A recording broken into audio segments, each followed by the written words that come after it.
Hello guys, ఇది yesterday mini vlog అండి. నేనైతే నిన్న మండే శివాలయంకి అయితే వెళ్ళాను. వచ్చే దారిలో నాకైతే ఈ చెట్టు కనిపించింది. మేమైతే వీటిని బుడ్డకాయలు అంటాము. చిన్నప్పుడైతే చాలా ఫన్నీగా ఆడుకునే వాళ్ళము.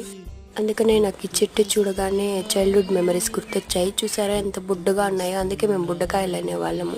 చిన్నప్పుడు ఈ కాయలు పెరుక్కొని దగ్గర పెట్టుకుని ఎవరి మీద కోపం ఉంటే వాళ్ళకైతే వెళ్ళి మొటికాయలు వేసేవాళ్ళము. మీరైతే ఈ కాయల్ని ఏమంటారో కామెంట్ చేయండి. నాకైతే ఈ చెట్టు చూడగానే చాలా హ్యాపీ అనిపించింది. ఇన్ని రోజుల తర్వాత టప్పని సౌండ్ వస్తుందన్నమాట. అలా అందరికీ మొటికాయలు వేసేవాళ్ళం చిన్నప్పుడు. ఆ మెమరీస్ అయితే మళ్ళీ తిరిగి రావు కదండి. చూసారా, అమ్మవారి దేవాలయం కూడా చాలా ప్లెజెంట్ గా ఉంది. మార్నింగ్ దర్శనం చేసుకొని ఇలా వస్తుంటే మంచి ఫ్రెష్ ఎయిర్, మార్నింగ్ తో దర్శనం చాలా ప్లెజెంట్ గా ఉంది. మా బాబు అయితే బాగా ఎంజాయ్ చేశాడు. మీకు ఇలాంటి చైల్డ్హుడ్ మెమరీస్ ఉంటే షేర్ చేయండి. ఇలా ఫన్నీ మూమెంట్స్ ఉంటే కామెంట్ చేయండి.